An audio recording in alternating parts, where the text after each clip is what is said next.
Le choix de ce thème marque la volonté de notre État de pouvoir mettre en lumière les solutions que peuvent apporter la technologie et la propriété intellectuelle aux problèmes de changement climatique qui affectent malheureusement notre pays.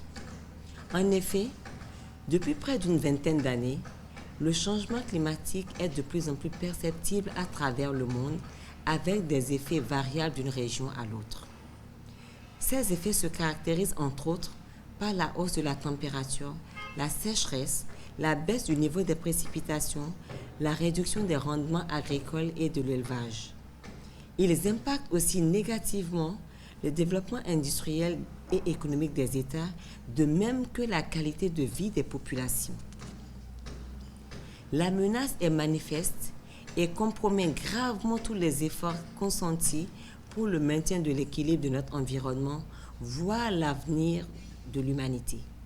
Il faut donc agir vite. C'est donc à raison que toute l'attention du monde est mobilisée à ce sujet. À ce titre, 150 chefs d'État et autres dirigeants se sont réunis à Paris du 30 novembre au 12 décembre 2015 à la 21e session de la conférence des parties à la Convention cadre des Nations Unies sur le changement climatique.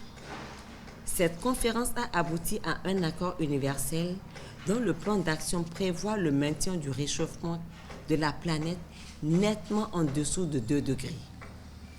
Béninoises, Béninois, chers compatriotes, à défaut d'inverser la courbe ascendante du réchauffement de la planète, il faut à tout le moins œuvrer à en atténuer les effets. De ce point de vue, la propriété intellectuelle et la technologie peuvent jouer un rôle majeur dans la création des conditions de résilience face aux effets du changement climatique en Afrique. Au cours de cette journée, un séminaire se tiendra à l'Infosec de Cotonou sur la rédaction des mémoires descriptives des brevets d'invention.